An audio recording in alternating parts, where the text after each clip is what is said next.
Él llamó mi nombre desde la puerta, con la voz baja, casi cuidadosa. Los papeles en mi mano temblaban, aunque la tinta ya estaba seca. Más allá del cristal, la ciudad brillaba, todo acero y oro, como si contuviera la respiración. Mi teléfono vibró sobre el escritorio, su nombre parpadeando. No contesté. Porque recordaba el día en que ella se llevó todo lo que yo había construido. Y el día en que decidí recuperarlo. Crecimos en una casa donde el aire siempre era cálido, pero nunca suave. Donde estoy orgulloso de ti se daba con cuentagotas, y casi siempre a ella. Mi hermana, la niña dorada, podía entrar en cualquier habitación y lograr que la gente se inclinara hacia ella. Yo era la que se quedaba tarde después de la fiesta, doblando sillas, lavando platos que nadie notaba que estaban sucios. No era que nos odiáramos. No, la nuestra era una relación que se veía perfecta en las fotografías. Sonriendo a Navidad, chocando copas en los cumpleaños, de pie una junto a la otra en las bodas familiares. Nunca adivinarías, desde fuera, que había pasado toda mi vida viéndola recoger las recompensas de semillas que yo había plantado. Trabajábamos en la misma industria, un accidente, al principio. Ella decía que simplemente había caído en ella, pero yo sabía la verdad. Yo hablaba de marketing desde mi último año de universidad, dibujando conceptos de campaña en los márgenes de mis cuadernos. De alguna manera, ella estuvo allí cuando dibujé mi primer logotipo, cuando escribí mi primer eslogan.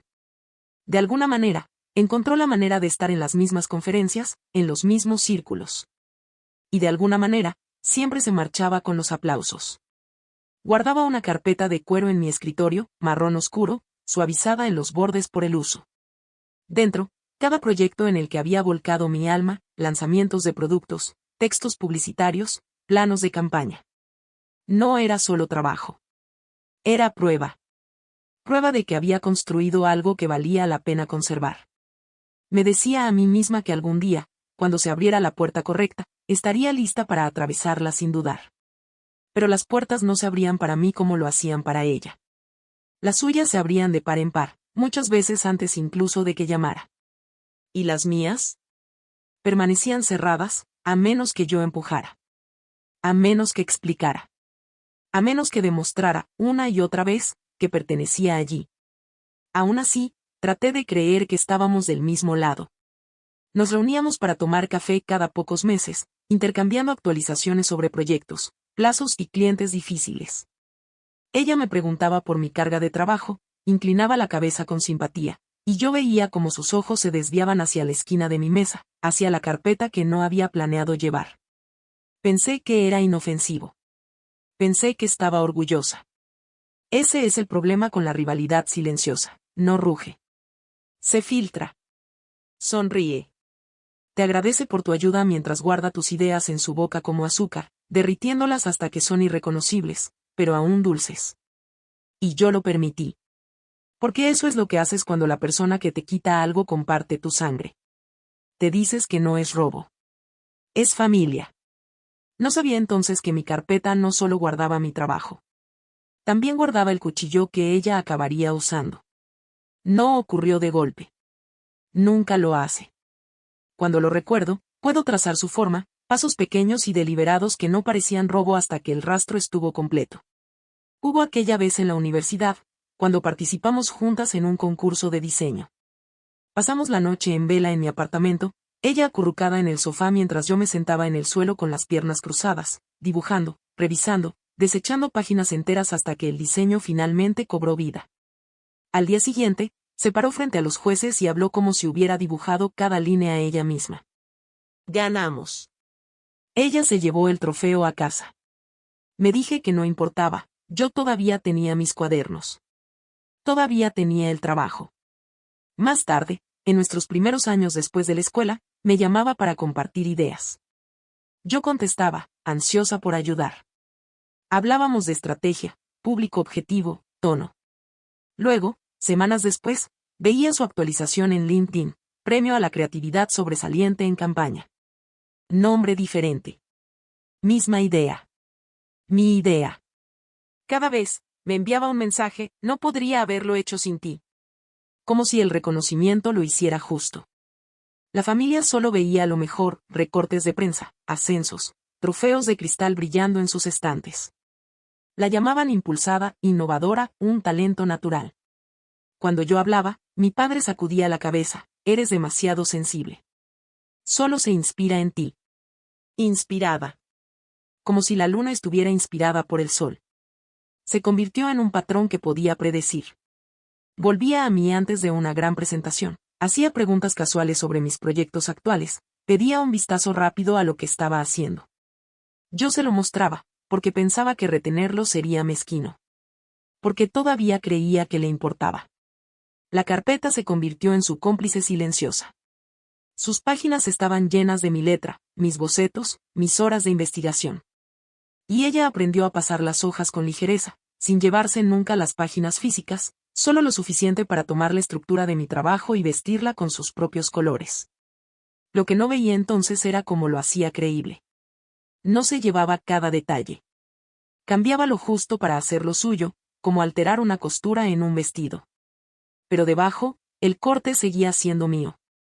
Me decía a mí misma que éramos diferentes. Que a mí me importaba el oficio, y a ella el escenario. Que no importaba si los aplausos la encontraban primero, mientras el trabajo existiera en el mundo, yo había hecho mi parte.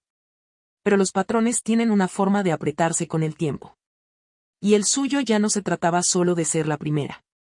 Se trataba de asegurarse de que nadie supiera siquiera que yo había estado allí.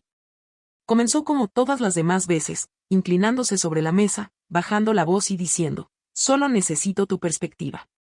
Nos encontramos en un pequeño café del centro, de esos con mesas desniveladas y tazas desconchadas que, de alguna manera, hacían que el café supiera mejor. Ella vestía como si ya hubiera bajado de un escenario, chaqueta entallada, reloj de oro atrapando la luz de la mañana. Yo llevaba un suéter y vaqueros, mi carpeta bajo el brazo por costumbre. Habló de una próxima presentación para un cliente importante, aunque mantuvo el nombre en secreto. Dijo que había estado luchando por encontrar un concepto que realmente impactara. Luego, me dio esa mirada, cabeza ladeada, sonrisa suave, como si yo fuera la única persona que podía salvarla. Abrí la carpeta. No porque quisiera entregarle otra victoria, sino porque eso era lo que siempre había hecho. Le mostré la campaña que había estado perfeccionando durante meses, líneas limpias, narrativa por capas, un eslogan que parecía vibrar en el aire al leerlo. Ella se inclinó, con los dedos recorriendo la página, murmurando: esto es exactamente la energía que necesito. Y así, la idea ya era suya en su mente. No la detuve. Ni siquiera pensé en hacerlo. Las disculpas endurecieron en advertencias sobre cómo la familia debe permanecer unida. No escuché ninguna hasta el final. Cada vez, las borraba antes de que terminaran, mi dedo moviéndose sin vacilar. Lo intentó una última vez, enviando una foto nuestra de hace años, brazos enlazados, cabezas inclinadas una hacia la otra en alguna reunión festiva. Somos hermanas, escribió. No deberíamos dejar que esto lo arruine todo. Miré la foto durante mucho tiempo. Parecíamos cercanas. Pero incluso entonces, recordaba lo que había pasado el día en que fue tomada, los pequeños robos invisibles, la manera en que mis palabras ya empezaban a aparecer en su boca. La ruina había comenzado mucho antes de esto. No respondí. No porque quisiera castigarla, sino porque la verdad ya no necesitaba mi defensa. Ella contaría la historia a su manera, sobre traición, sobre ambición, sobre cómo la había tomado por sorpresa. Y quizá algunos lo creerían. No importaba. Yo ya no estaba en la historia que ella contaba. ¿Crees que realmente lo lamentan, o solo extrañan el beneficio? La oficina estaba en silencio cuando salí esa tarde. La mayor parte de la planta se había ido a casa, la ciudad más allá del cristal tornándose dorada con la última luz. Tomé la carpeta de la estantería, la misma cubierta de cuero que había llevado años de mi trabajo, mi prueba, mi silencio. Se sentía más ligera ahora. No porque el peso hubiera cambiado, sino porque ya no la necesitaba para demostrar nada. En casa, la puse sobre la mesa y la abrí por última vez. Las páginas seguían intactas, cada una marca de donde había estado. Deslicé el proyecto más reciente, el que lo había cambiado todo, hasta el fondo, escondido detrás de los bocetos más antiguos. Luego cerré la tapa y aseguré el cierre. La llevé al armario, la coloqué en la repisa más alta y me aparté. No escondida. Solo, en reposo. En mi teléfono, su nombre seguía en mis contactos, sin llamar, sin tocar. Lo sostuve un momento, con el pulgar suspendido. Luego, con una exhalación tranquila, lo borré.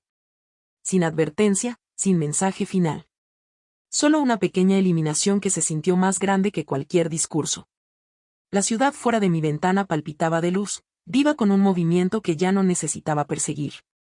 En algún lugar allá afuera, ella contaba la historia a su manera, rellenando su versión de los hechos.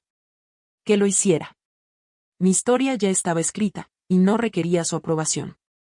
Preparé té, me quedé de pie junto a la ventana y observé cómo el horizonte se desvanecía en la noche. En el cristal, vi mi propio reflejo, firme, inquebrantable. Ella me había enseñado la forma del silencio. Yo había aprendido a hacer lo mío.